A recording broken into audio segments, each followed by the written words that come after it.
આપણે ધોરણ 10 ની અંદર પ્રકરણ ત્રિકોણમિતિનો પરિચય આપણે ભણીએ છીએ. હવે એમાં એક થોડા થિયરિકલ પોઈન્ટ છે અને દાખલા નંબર 10 માટે ઉપયોગી છે અને પરીક્ષા માટે પૂછાય એ વાત છે એટલે જરા ધ્યાન. આપણે સાઈન વારે ઘડીએ બોલીએ છીએ SIN, સાઈન ઉચ્ચારો કરીએ છીએ, પણ એનો મૂળ સ્પેલિંગ શું છે? SIN, sine. ધ્યાન રાખજો. એટલે પરીક્ષામાં ક્યારે પૂછાય કે સાઈન હોય તો એનું લઘુ સ્વરૂપ શું આવે? મૂળ સ્વરૂપ. લઘુ સ્વરૂપ એટલે શું? મૂળ સ્વરૂપ. ઇઝ જે કોસ છે તો એને કોસાઇન છે. COSIN છે. COSIN છે મૂળ, પણ આપણે એને શોર્ટમાં કોસ જ કહીએ છીએ. ઇઝ જે ટેન તો એને ટેન્જેન્ટ બોલાય છે. TANGENT, tangent. સ્પેલિંગ લખી લેવો, ઉચ્ચારણ પણ લખી લેવું એટલે આપણે કામ આવે ત્યારે. ઇઝ જે કોટ તો કોટેન્ટ,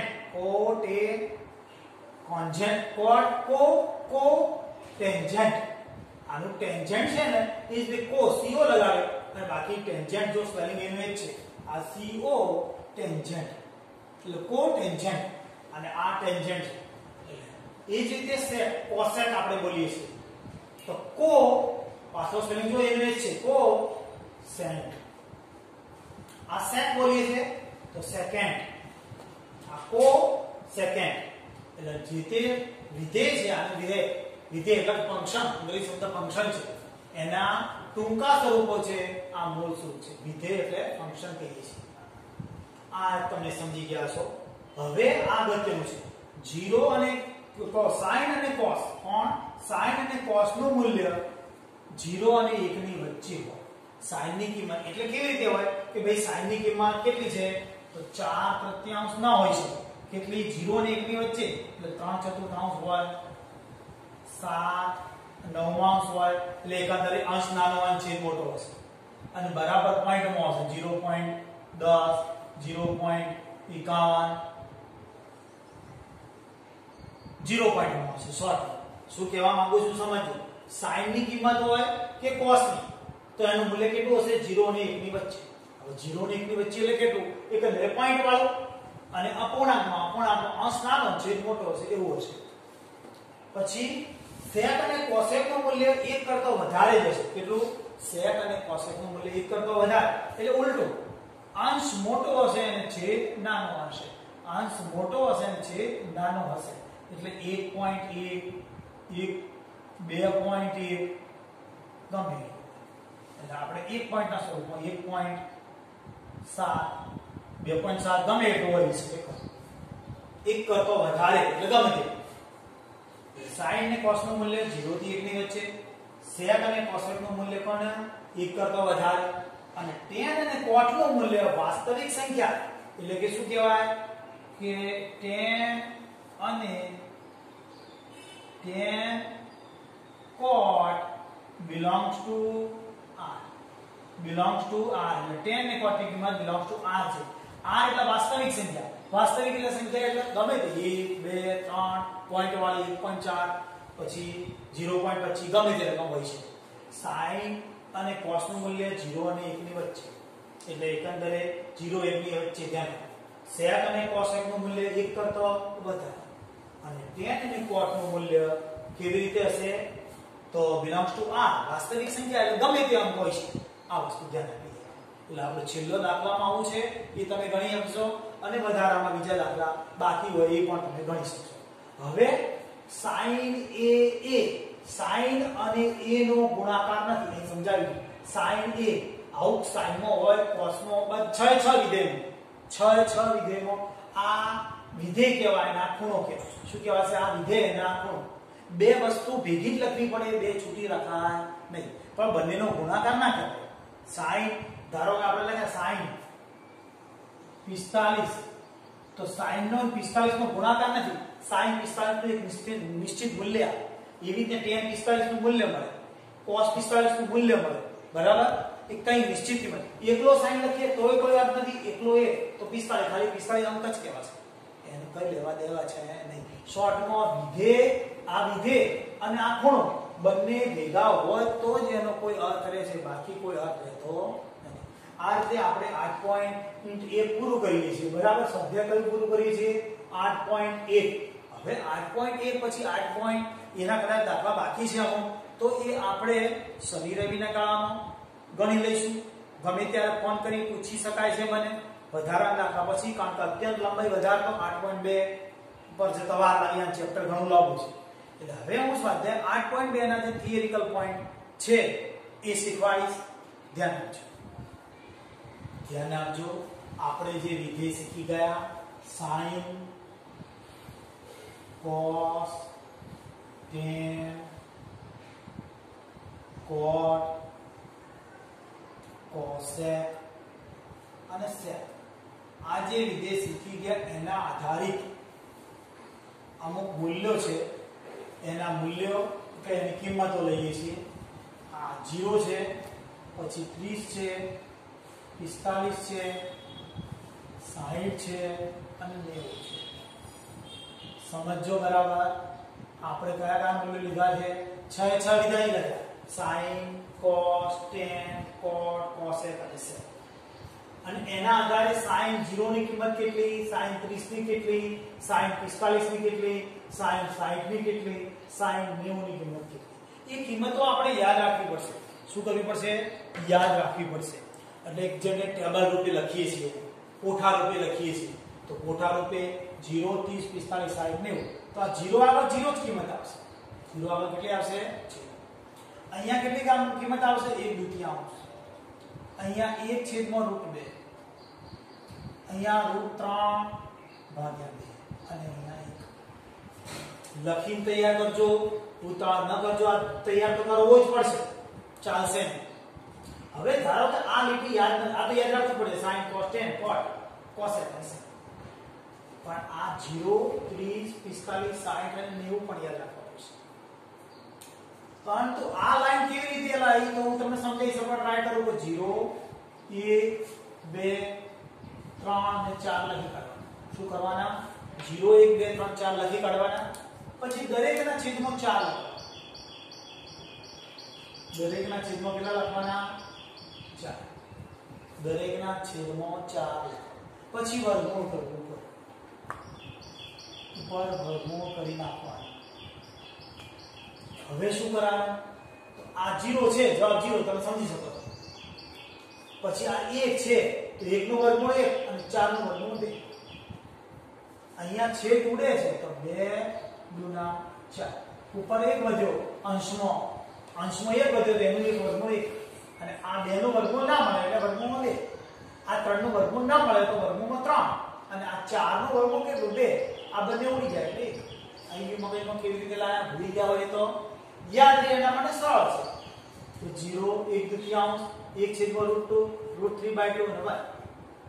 પણ જો યાદ નથી રહેતા તો 0 થી મળી 4 સુધી લખી દેવા. દરેકના છેદમાં 4 વર્ગમૂળ મૂકી દેવું.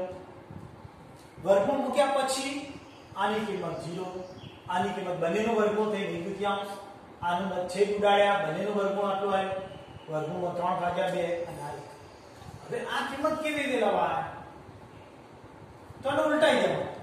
આ 1 અહીં આવતો રહેશે, √3/2 અહીં આવશે, 1/√2 અહીં આવશે, 1/2 અહીં આવશે, 0 અહીં આવશે. તીર ક્યાં માર્યું? આને ઉલટાવવાનું છે, સમજાવવાનું. આ લાઈન હતી એને ઉલટાઈ દીધી. એક અહીં આવી, √3/2 અહીં આવ્યા, 1/√2 અહીં આવ્યા, 1/2 અહીં આવ્યા અને આ 0 અહીં આવ્યા. હવે tan. તો tan નું મૂલ્ય કેવી રીતે મળે? તો tan બરાબર આવું સૂત્ર આવશે. આવ્યું નથી, હવે આવશે. sin ભાગ્યા cos. શું? tan નું સૂત્ર આવશે પાછળથી 8.4 નું sin ભાગ્યા cos. તો sin ની કિંમત શું અહીંયા? તો sin ની કિંમત આપણે 0 છેદમાં 1. આ 0 છેદમાં 1 એટલે એકંદરે આ બંનેનો ભાગાકાર. તો 0 છે એટલે 0 જ આવવાનો. સમજાય છે? 0. હવે આ બંનેનો ભાગાકાર કયો ભાગાકાર? તો 1/2 ભાગ્યા √3/2. તો બંનેના 2 જતા રહેશે એટલે વધશે શું? 1/√3. હવે એ જ રીતે આ બંનેનો ભાગાકાર સમજાય એક આવી જાય. એ જ રીતે આ બંનેનો ભાગાકાર કોનો? √3/2 ભાગ્યા 1/√2 નીકળી ગયા એટલે વધ્યું શું √3 અને 1 ભાગ્યા છેલ્લી કિંમત 1/0 છેદમાં 0 આવે એટલે અવ્યાખ્યાયિત કહેવાય ભણ્યા છીએ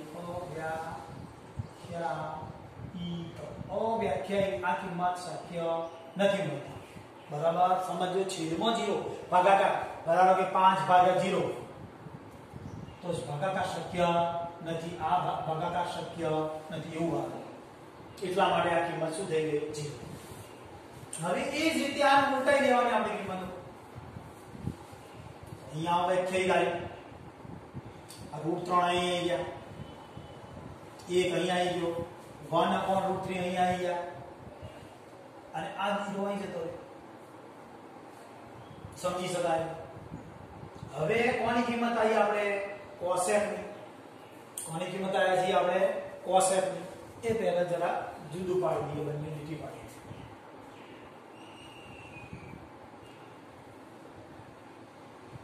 is the cosec બરાબર સૂત્ર છે 1/sin સમજો tan અને cot એકબીજાના વ્યસ્ત છે cosec અને sin એકબીજાના વ્યસ્ત છે cosec બરાબર 1/sin 1 ભાગ્યા sin ની કિંમત 0 તો છેદમાં 0 આયા એટલે અવ્યાખ્યાયિત એ જ રીતે 1 ભાગ્યા 1/2 તો ભણેલા છે છેદનો છેદ અંશમાં જાય એટલે બગડો અહીં આવે એ જ રીતે 1/√2 તો છેદનો છેદ ઉપર જતો રહેશે √2 થશે એ જ રીતે 1/√3/2 તો છેદનો છેદ ઉપર જતો રહેશે એટલે 2 આવશે છેદમાં √3 આવશે આ છેદનો છેદ આ છેદનો છેદ એટલે આ બગડો ઉપર જતો રહ્યો √3 અને આ 1 ના છેદમાં તો 1 જ થશે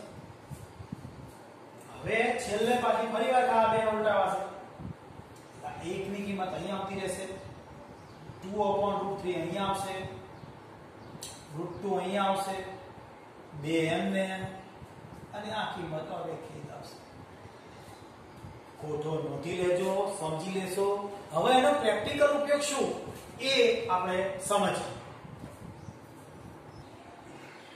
ચલો આપણે વિદ્યાર્થી મિત્રો સ્વાધ્યાય 8.2 આ કોઠો શીખ્યા એનો કયો ઉપયોગ છે એ આધાર 8.2 માં આપ્યો છે તો 8.2 આપણે શીખીએ છીએ કોઠાની અંદર પહેલી રકમ છે જે દાખલો 1 છે એમાં પહેલો દાખલો છે 5 આપેલા છે તો પહેલો sin 60 cos 30 sin 30 cos 60 હવે આની કિંમત જોવાની sin 60 એટલે sin માં જોવાનું આ sin જોયું અને 60 આ બંનેનો ક્રોસ થાય કિંમત લેવાની sin 60 અને આની ક્રોસિંગ થયો આ sin અને આ cos અને ક્રોસિંગ થી √3/2 તો √3/2 cos 30 તો મને ખબર છે √3/2 પણ હું તમને શીખવાડું તમારે તૈયાર કરી લેવાનો લખીને કોઠો cos 30 cos અને 30 લીધું આ cos અને આ 30 બંનેનું ભેગું √3/2 એવી જ રીતે sin 30 તો 1/2 હાલ આવડતી નથી તો જો sin 1/2 કેવી રીતે તો sin અને આ 30 બે ભેગું થયું 1/2 એટલે 1/2 હજુ જો ના આવડતો હોય તો બરાબર જો cos 60 તો cos લેવાનું પહેલા અને 60 ની લાઈન આ દેખાય છે બંને આ cos ની લાઈન અને 60 ની લાઈન બંને ક્રોસિંગ થયા દેખાય cos અને આ sin તો 1/2 થી 1/2 જે મળ્યું સાદરૂપ આપીએ આ રૂટ ને રૂટ એટલે 3 જ થઈ જાય 3 તરી 9 એનું વર્ગમૂળ કરો એટલે 3 આવી ગયા નીચે છેદમાં 2 4 વત્તા અંશમાં 1 છેદમાં 2 ના 4 2 4 આવી જાય સાદરૂપ આપીએ એટલે લસા લઈએ 4 આ 4 લસા લઈએ બંનેનો છેદમાં લસા સરખો છે 4 જ આવે અંશમાં ગુણાય નહીં 3 1 4/4 જવાબ આવ્યો એક દાખલો પૂરો થઈ ગયો આટલો દાખલો 2 માર્કનો પૂછે પણ કિંમતો કેમ 2 માર્કનો પૂછે આ કિંમતો મોઢે આવડવાનું મહત્વ છે પછીનું સાદું રૂપ જ છે, પણ પહેલા કિંમતો તો આવડવી જોઈએ.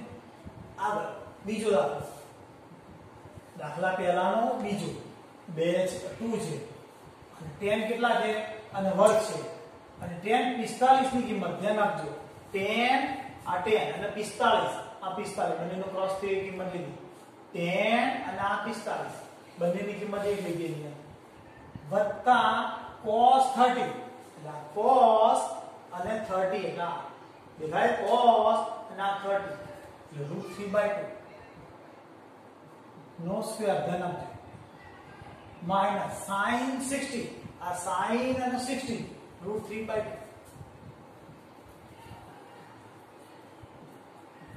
દાખલા બાકી હોય જરા મગજ વ્યવસ્થિત રાખવાનું. જો ડાયરેક્ટ પ્લસ માઇનસ જતું રહે એટલે આના કોઈ સાદું રૂપ નહીં આપવાનું, ડાયરેક્ટ આ પ્લસ માઇનસ જતું એટલે સીધો 2 1 નો વર્ગ 1 2 ડાયરેક્ટ જવાબ નહીં.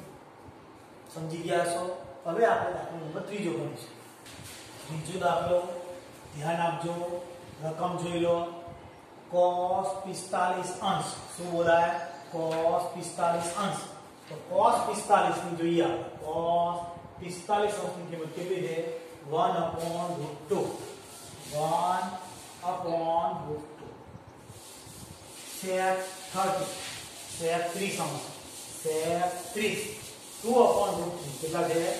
2/√3 2/√3 છેદમાં કોણ એટલે છેદ પ્લસ cosec 30 cosec 32. હવે શું કરીશું? સાદું જરા ઓડ પર છે ધ્યાન આપજો. 1/√2m અહીંયા લસા લેવા શું થશે? લસા લેવાશે 2 + 2√3 આ લસા છે છેદમાં આ જે છેદમાં બંનેના છેદમાં નથી તો જેના છેદમાં નથી તો આ લસા લખાય અને જેના છેદમાં ના હોય તો હવે શું લખાશે? તો આ અંશવાળી રકમ સમજો 1/√2 અંશમાં લખના છેદમાં આ શું થાય? તો ગુણ્યા કરી છેદનો છેદ અંશમાં આપણે ભણ્યા છેદનો છેદ અંશમાં છેદમાં 2 + 2√3 મગજમાં બરાબર ક્લિયર કરી લેજો. 2 આ અંશનો છેદ એમ લખ્યા, આ અંશનો છેદ ઉલટાઈ લખ્યા. હવે શું થાય?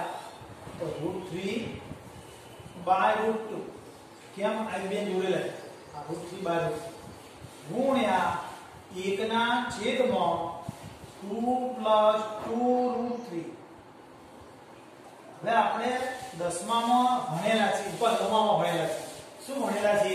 કે આની અનુબદ્ધ પદાવલી અનુબદ્ધ વડે ગુણી નાખવાનું. ગુણ્યા 2 - 2√3 2 - 2√3 આ અનુબદ્ધ પદાવલી વડે ગુણી છે. શું કહેવાય?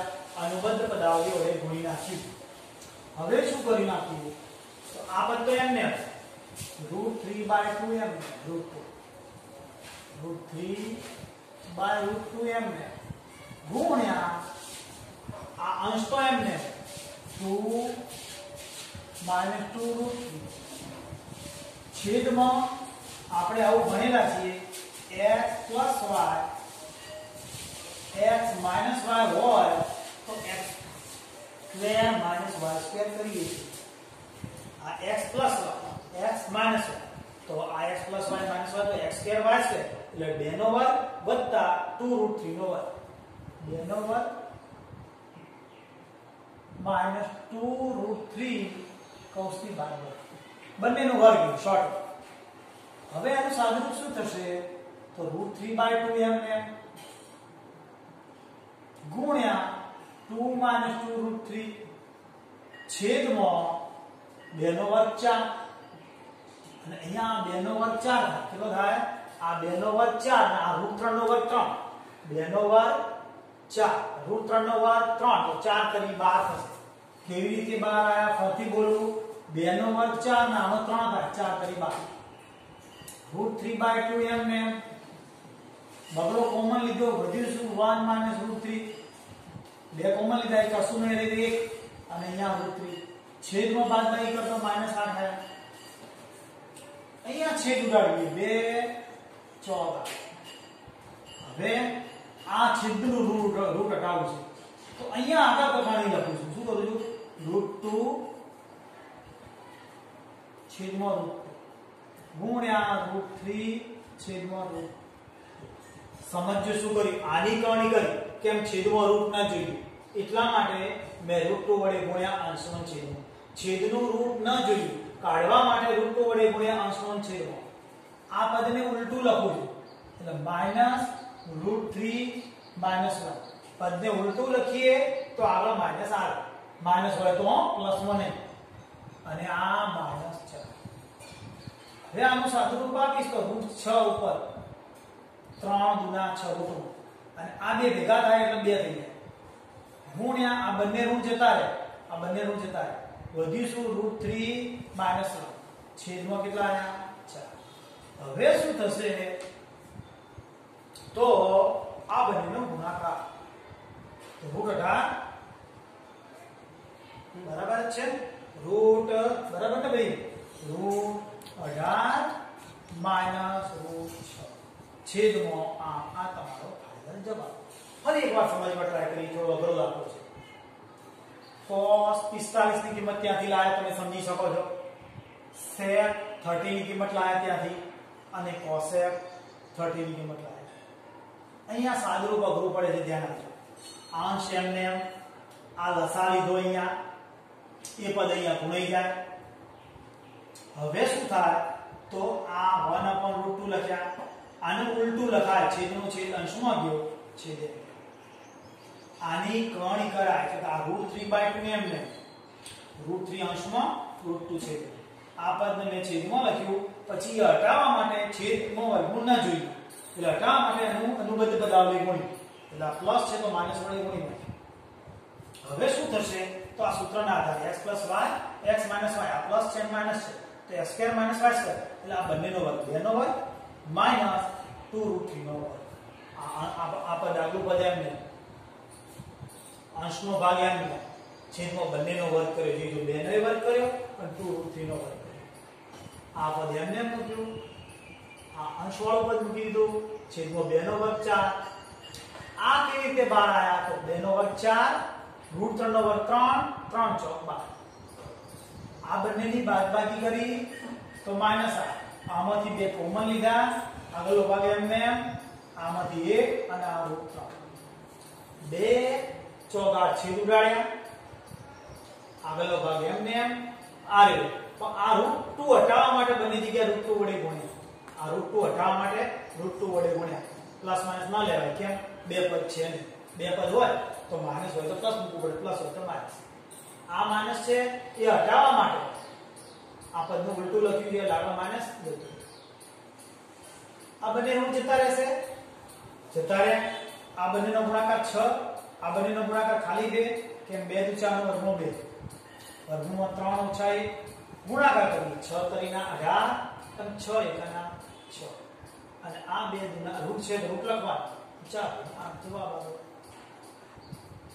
હવે આગળ સાદુરૂપ થતું હોય તો કરવાનું. શું છે તો 9 × 18 થાય છે અને આ √6 એમને એમ છે છેદમાં 8. હવે આનું વર્ગમૂળ મળે છે કેટલું મળે છે? √3 દેખાય એટલે 3 થઈ ગયું.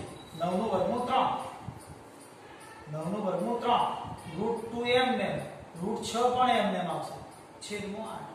સમજી ગયા છો? હવે દાખલો નંબર 4 દાખલા પહેલાનો દાખલો નંબર ચોથો 8.2 પહેલાનો ચોથો દાખલો થોડો લંબો સાદુરૂપ આપશે ધ્યાન આપજો. પરીક્ષાની અંદર આવી રકમ આપી હોય અને ખાલી કિંમતો ભરો તો 1 માર્ક મળે 2 માર્ક મળે તો ધ્યાન આપજો. બરાબર sin 30 અંશ તો sin 30 ની કિંમત હવે તમે જોઈ શકો છો. વારે ઘડી નથી બતાવતો 1/2 tan 45 ની કિંમત જોઈજો tan અને આ 45 ની કિંમત 1 માઈનસ cosec 60 કેટલા છે? cosec અને આ sin બે નું ક્રોસિંગ થાય તો 2√3 2/√3 એવી જ રીતે sec 30 આ sec બરાબર જો sec આ 30 બે નું ક્રોસિંગ અહીં આવ્યું તો 2/√3 2/√3 પ્લસ cos અને 60 cos અને 60 cos અને આ 60 બરાબર જો આ cos ની લાઈન પ્લસ tan નહીં પણ cot હવે સાદુરૂપ જુઓ ધ્યાન આપજો જરા અઘરું લાગે આ બંનેનો સરવાળો આ 1 અને અડધો 1 અને અડધો એટલે 3/2 આ 1 અને અડધો એટલે 1 + 1/2 સમજો કેવી રીતે કર્યા બે લસા આવે બે અહીંયા ગુણીએ વત્તા 1 3/2 થાય એટલે આ 1 અને અડધો બરાબર એટલે 3/2 ડોટ લખ્યો કે સમજ્યા -2/√3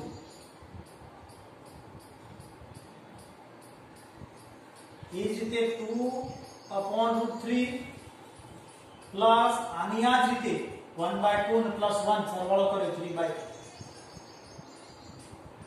હવે શું થાય તો લસા અંશમાં લસા આવશે છેદમાં પણ લસા આવશે અંશનો લસા 2√3 થાય 2√3 છેદનો લસા 2√3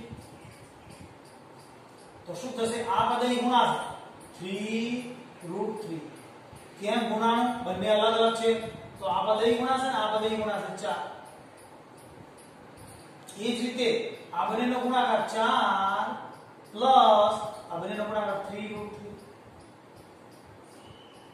હવે કોણ જતું રહે તો અંશ અને છેદ આ બંને પદ જતા રહે બંનેના અંશ અને છેદના લસા એક જ એવા જતા રહેશે વધ્યું શું આપણે અહીંયા જુઓ શું વધ્યું છે 3√3 - 4 છેદમાં 3√3 + 4 સમજી શકો છો મેં કેવી રીતે કરી એ આ પદને ખાલી ઉલટું લખ્યું વત્તાકારનો સ્વરૂપ સરળતા રહે એટલે આને અહીંયા કમાણી કરી નાખશું અનુબદ્ધ બદલાવી √3 - 4 છેદમાંથી ઘટાડવું પડે 3√3 + -4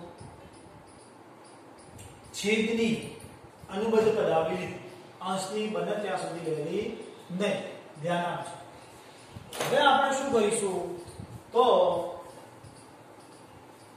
અંશને ડબલ વખત જોઈશું છે બે વાર અથવા ડાયરેક્ટ ગુણી નાખીએ એ અહીંયા ગુણી નાખીએ તો કેટલો થશે 3 * 9 9 * 17 સમજો ગુણાકાર એ સમજો છે ને આ 3 આ બંનેનો ગુણાકાર 3 * 9 અને આ પાછળ બીજો એક તગડો આવશે એટલે ગુણાકાર કરો તો 27 થશે કેવી રીતે 27 3 * 9 અને આ બેનો ભેગો પાછો તગડો 27 માઈનસ હવે આ પદને અહીંયા ગુણીએ છીએ તો શું થશે 4 * 12 થશે 12 અને જોડે √3 એમને આ 4 * 12 અને √3 એમને હવે આ પદનો વારો આની સાથે આ પદને આની સાથે ગુણ્યું આની સાથે ગુણ્યું હવે આ બે પદનો ગુણાકાર છે 4 * 12 √3 આ બંનેનો ગુણાકાર અને હવે આ બેનો ગુણાકાર 4 * 4 = 16 આનો ગુણાકાર થાય સમજો આનો ગુણાકાર કરીએ પહેલા પછી આનો ગુણાકાર કરીએ તો 4 * 16 પણ પ્લસ થઈ જશે છેદમાં હમણાં શીખ્યા છે એ રીતે x y ની રીતે x² - y² એની મેથડ 3√3 નો સ્ક્વેર - 4 નો સ્ક્વેર ઇઝ ઇક્વલ ટુ આ 27 છે અને આ 16 છે આ 27 અને 100 બંનેનો આપણે શું કરીશું સરવાળો 27 * 10 = 37 12 ને 12 24 √3 પાછળનો ભાગ એમને બરાબર છેદમાં 3 નો વર્ગ 3 * 9 9 * 27 કેવી રીતે 3 * 9 વર્ગ અને આનો વર્ગ કરો તો 3 જ થાય એટલે 3 * 9 9 * 27 -4 હવે અંશ તો એમને એમ જ છે જોઈજો 43 - 24 √3 હવે આ બંનેની બાદબાકી તો કેટલા રહેશે તો 16 10 26 એટલે 11 રહેવા જોઈએ બરાબર તો 11 છેલ્લો આવ્યો આપણો ચલો સમજી શકો છો? ફરી એકવાર જરા સમજાવી દઈએ તો sin ની કિંમત ભરી 30, tan 45 ની ભરી, cos 60 ની ભરી, 60 ની, આની કિંમત ભરી, ક્યાંથી કિંમત ભરી તો તમે સમજી શકો છો બાજુના કોઠા ઉપર. આ અડધો અને આ એક સરવાળો કરો 3/2. આ પાછલો ભાગ એમને, આગળનો ભાગ એમને, આ બંનેનો સરવાળો કર્યો 3/2. હવે શું થાય તો લસા લીધો, બીજો બંનેનો લસા લીધો. આ પદને અહીંયા ગુણ્યું, આ પદને અહીંયા ગુણ્યું, આ પદને અહીંયા ગુણ્યું, આ પદને અહીંયા ગુણ્યું. બંનેના છેદ નીકળી જાય છે એક જેવા. વધેલા પદ લખ્યા છે. હવે કહાણી કરી છે અનુબદ્ધ પદ આવ્યું, પ્લસ છે તો માઈનસ વાળું પદ. હવે આ ગુણ્યું, આનો નાનો ગુણાકાર, પહેલા પદનો ગુણાકાર 3 3 9 3 27. પછી આ પદને આના સાથે ગુણી 4 3 12 √3 અને આ 4 3 12 √3 અને છેલ્લે 4 ચોક 16 માઈનસ માઈનસ પ્લસ લખ્યા. પ્લસ માઈનસ નું સ્વરૂપ છે એટલા માટે બંનેનો અલગ અલગ વર્ગ લખ્યો. આનો બંનેનો સરવાળો 43 43. આ બંનેનો સરવાળો 12 ને 12 24 24 √3. આનો વર્ગ એટલે 3 √3 નો સ્ક્વેર એટલે શું થશે 27. 3 નો વર્ગ 9 અને આનો વર્ગ કરશો એટલે 3 9 27. 4 નો વર્ગ 16 16. બંનેની બાદબાકી સબટ્રેક્શન કહેવાય, બાદબાકી 11. આ તો બસ અંશની હવે આવતીકાલે મળીશું.